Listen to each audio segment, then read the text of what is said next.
Hello friends, I Dr. Amit Sornakar again welcome all of you and I hope all of you are doing good with good health and stability. Today I am going to present in front of you my third part of video regarding the physiology of blood. So now let's discuss regarding the contents. What are the contents then that I am going to present in front of you. My first content will be regulation of RBC and the role of erythropoietin in the synthesis of RBC. The second will be role of kidney in the formation of erythropoietin. Third, importance of erythropoietin in erythrogenesis. Fourth, role of vitamin B12 and folic acid in the maturation of RBC. And lastly, we are going to discuss regarding why there is failure in the maturation of RBC. So I hope the contents that I am going to present in front of you will be very interesting, and you will also get a fruitful information, and I hope these informations will help you to gain more and more knowledge regarding the importance of or regarding the to understand regarding the concept of physiology of blood. So let's come to the first content, that is regulation of RBC and the role of erythropoietin in the synthesis of RBC. Acha, the RBC, that is the total mass of RBC in the human circulation or human body or in the circulatory system, it never crosses the normal limit. Whatever RBC is production is going on physiologically inside the human body, it never crosses the normal limit, and sufficient amount of RBC is always present in the circulatory system to transport or oxygen from the lungs to the tissues and organ. That is, the RBC which are produced in the human body, they never cross the normal limit, and sufficient amount of RBC is always present in the circulatory system to transfer or to transport or to carry oxygen for the tissues and organs from the lungs. Okay. In any condition, when the oxygen supply to the tissues and organ decreases, then rapid production of RBC occurs. In the later part of video, we'll understand how rapid production of RBC occurs and what is the or physiologically how rapid production of RBC will happen inside in the circulatory system. Again, then in any condition when the oxygen concentration in the human body decreases, then rapid production of RBC occurs to compensate the hypoxic condition prevailing in the body.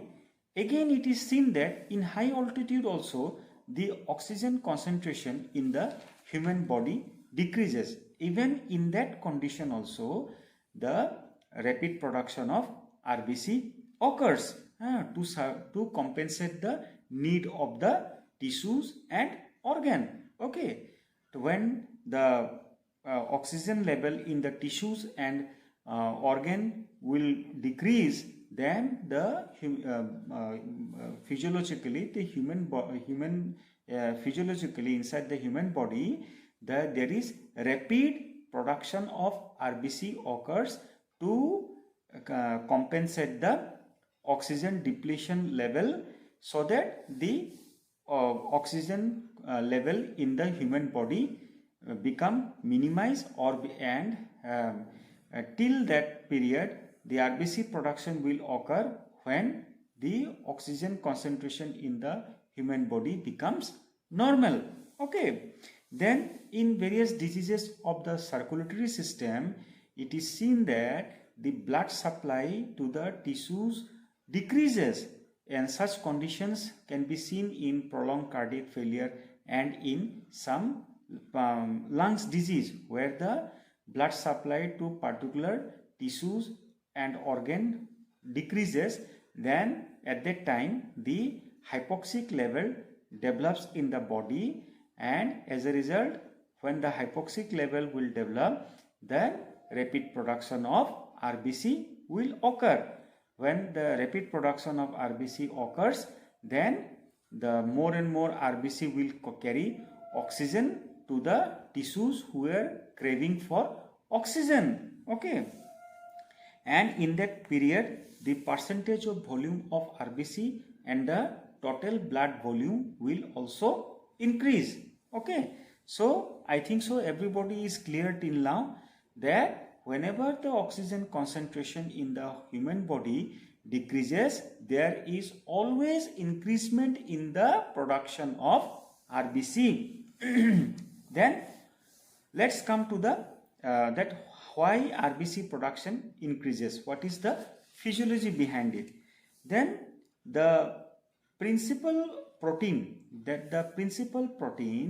that is responsible for the rapid production of RBC is a circulatory hormone, and that circulatory hormone is known as erythropoietin. Erythropoietin is a circulatory hormone that is responsible for the production of RBC, and it is a glycoprotein having a molecular weight of 34,000. When the hypoxic condition develops in the body, erythropoietin synthesis occurs, and erythropoietin leads to increased production of RBC.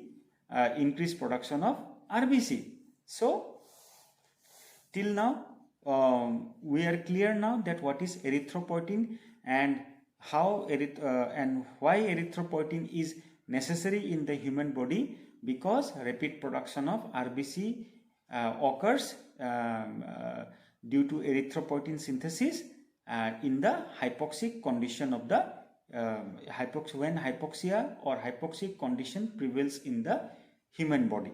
Okay, then next come to the next content, that is what is the role of kidney in the formation of erythropoietin.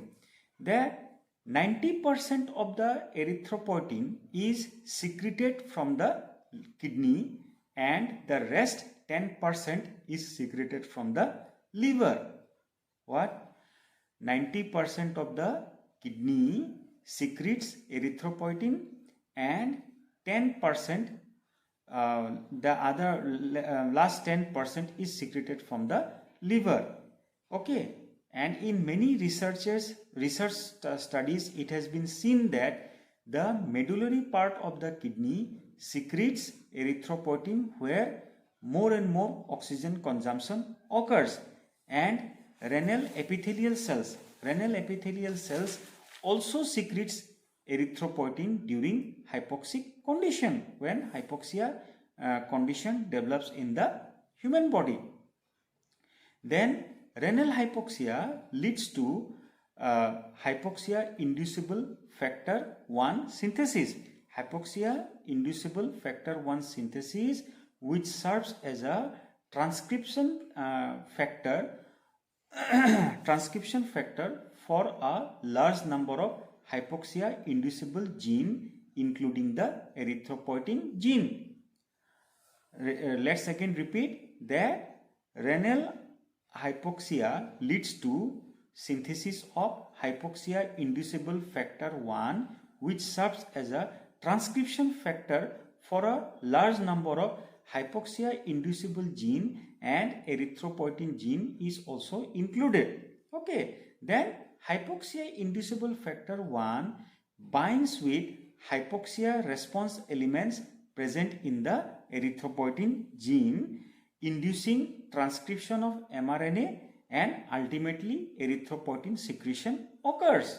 Okay, that is very easy, that when the renal hypoxia development of renal hypoxia occurs, what happens? Synthesis of hypoxia inducible factor 1 occurs, and it acts as a transcription factor for a large number of hypoxia inducible gene and including the erythropoietin gene, and hypoxia inducible factor 1 binds with hypoxia response element present in the erythropoietin gene, and as a result transcription of mRNA occurs and ultimately erythropoietin synthesis occurs.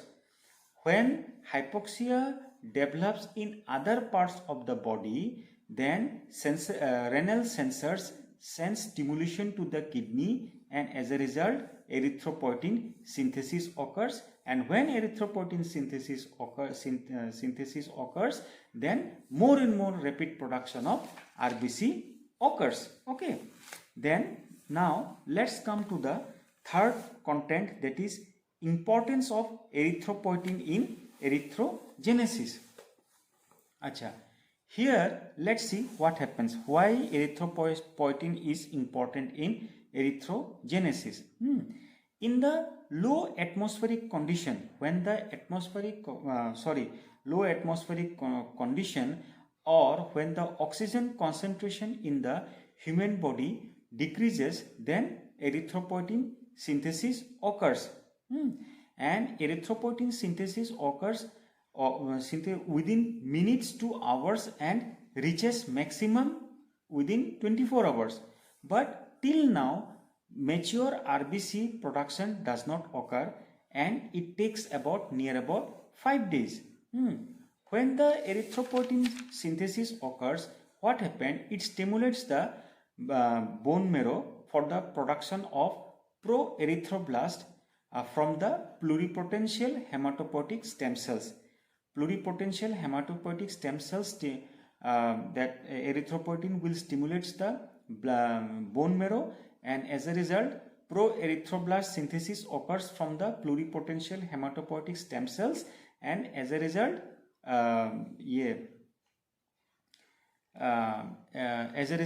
rapid production of RBC occurs.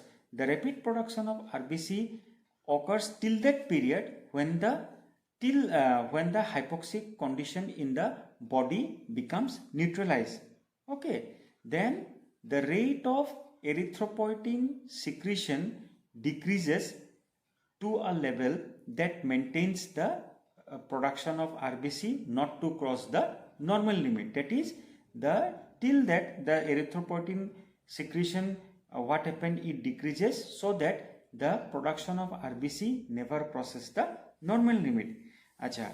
And in the presence of erythropoietin, and when the iron content in the human body is good and along with nutrition, then the rate of production of RBC occurs 10 times more than the normal rate. That is, in the presence of iron, as well as when there will be no nutritional deficiency in the human body, the rate of erythropoietin secretion, the rate of RBC production in the human body will be more than the normal rate.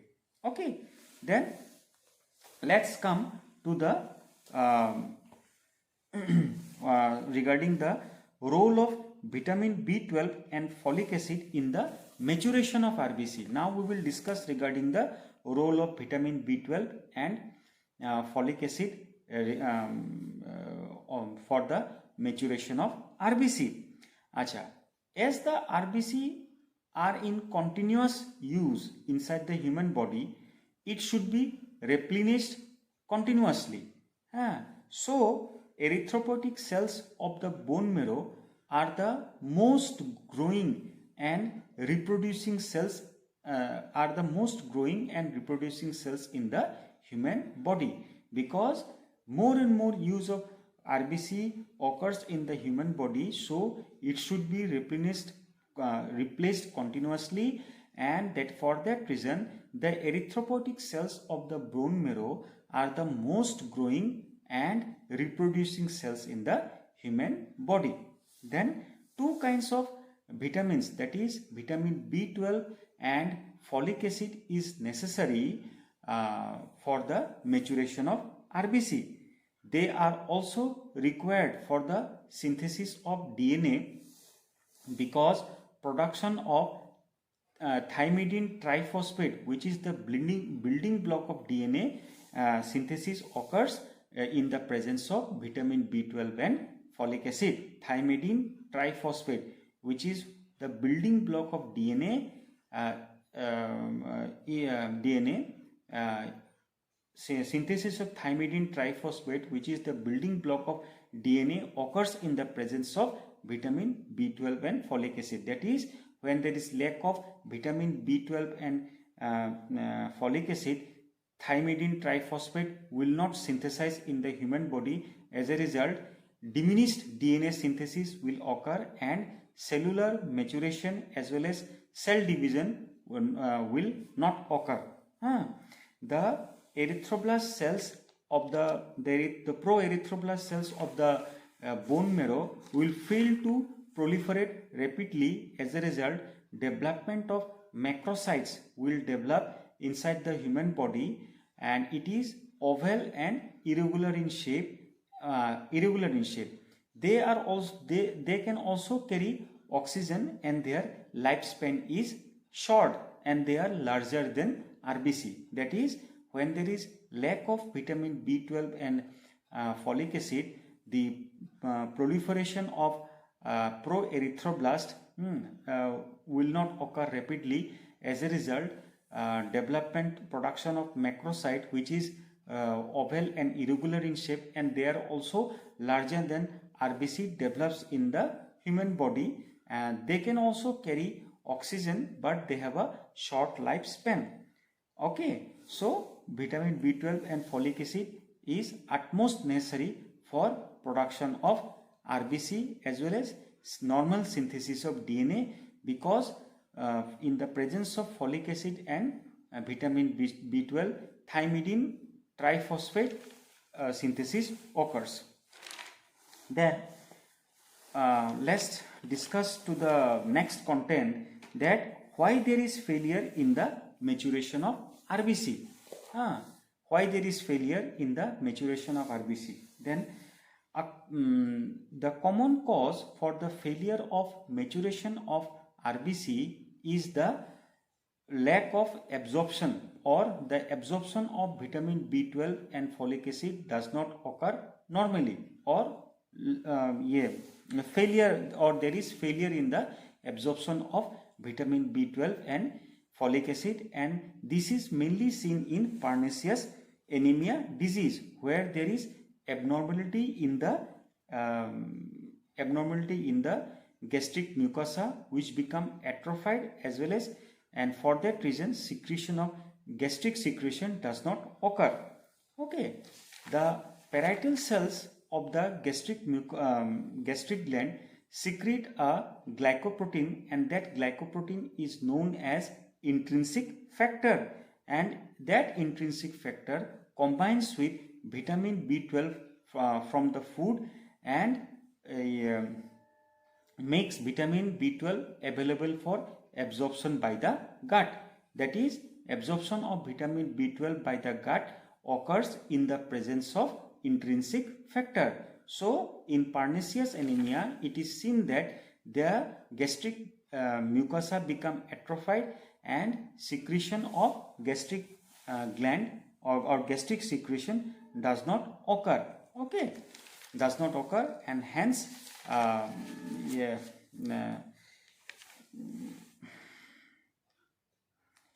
absorption of vitamin B12 and folic acid by the gut do not occur or does not happen. So there is failure in the maturation of RBC. So what are the steps it follows, that how intrinsic factor is doing all these things in a there are 3 steps that intrinsic factor does for the maturation of for the absorption of vitamin B12 and folic acid, and as a result maturation of RBC occurs. These steps are as follows. At first, intrinsic factor will bind with vitamin B12, and that vitamin B12 is protected from digestion by the secretions of the gastrointestinal secretions, or that is intrinsic factor, it will first of all bind with vitamin B12, and that vitamin B12 is protected from digestion due to secretions from the gastrointestinal system. Then intrinsic factor binds with specific receptors. There are some specific receptors where to which the intrinsic factor bonding occurs, and that specific receptors are on the brass border membrane of the mucosal cells in the lumen. Brass border membrane of the mucosal cells in the lumen, where intrinsic factor receptor site and the receptors bonding occurs. Then vitamin B12 is transported to the blood within few hours along with intrinsic factor. That is, vitamin B12 and intrinsic factors both are transported to the blood by the process of pinocytosis. Then for the pinocytosis. For that reason, if there is lack of intrinsic factor occurs, then absorption of vitamin B12 and folic acid will never happen by the gut. And again, when vitamin B12 absorption occurs, it is mainly stored in the liver, and whenever it is needed by the bone marrow, then slowly this vitamin B12 is released from the liver. And for maturation of RBC, 1 to 3 microgram of vitamin B12 is necessary. Only 1 to 3 microgram of vitamin B12 is necessary. And the amount of vitamin B12 that is stored in the liver is 1,000 times more. The required amount that is required for the production of matured RBC. That is 1,000 times more is stored in the liver, and it is 1,000 than the required amount that is required for the maturation of RBC. Okay, then let's one more cause is deficiency of maturation of RBC failure occurs due to deficiency of folic acid. That folic acid is mainly we get from vegetables, meat and fruit, and normally some portion of the folic acid is already destroyed while cooking. So, and again, in some pathological condition like a disease of the small intestine called sprue, where there is failure in the absorption of vitamin B12 and folic acid, and as a result failure of RBC maturation occurs. So we let's again go to the content that regarding what we discussed regarding regulation of RBC and the role of erythropoietin in the synthesis of RBC. Here we saw that the normal level of RBC never cross the normal limit, and when there is hypoxic condition develops in the body, then more and more this RBC production occurs, because hypoxic condition leads to secretion of hypoxic condition leads to more and more RBC production, and what to say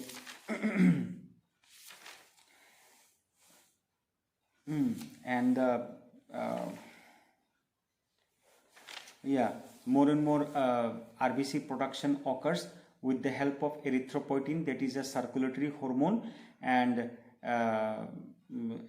till that period the RBC production will occur in the human body or in the circulation until and unless the hypoxic condition that is prevailing in the human body become normalized.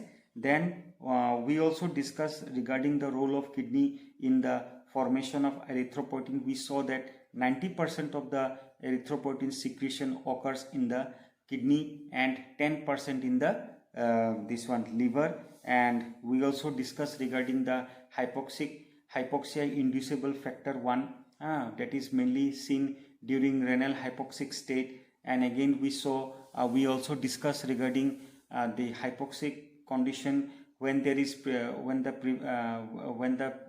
that is prevailing in other parts of the body other than kidney, then renal sensors will stimulate the kidney, and ultimately erythropoietin secretion occurs, and as soon as erythropoietin secretion occurs, then RBC production will automatically occurs in the human body.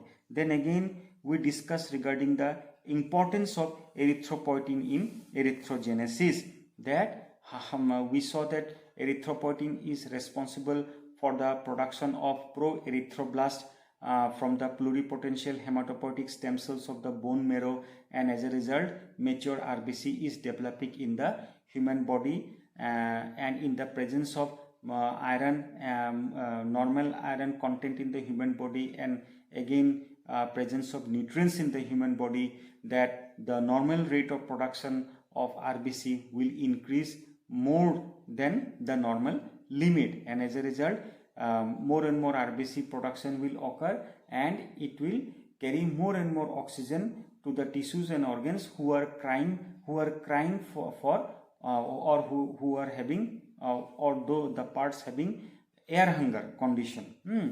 And we also discussed regarding the vitamin B12 and folic acid in the maturation of RBC. We saw that how vitamin B12 and folic acid is responsible for the maturation of RBC, and we also discussed regarding some of the why there is failure in the maturation of RBC, and we discussed regarding pernicious anemia and small intestine 1 disease called sprue, where there is, and in both these conditions there is abnormality in the absorption of vitamin B12 and folic acid, and as a result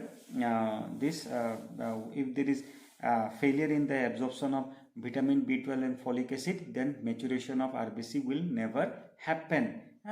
So I hope this video that I have presented in front of you with near about 5-6 contents will be very helpful, and I hope that my friends will like the video, and again I am requesting to subscribe my video, and also to give suggestions so that I can give more fruitful, so we can have more fruitful discussions regarding the physiology of blood. Till then, in the next video I will come again with more exciting topics. Till then, good night.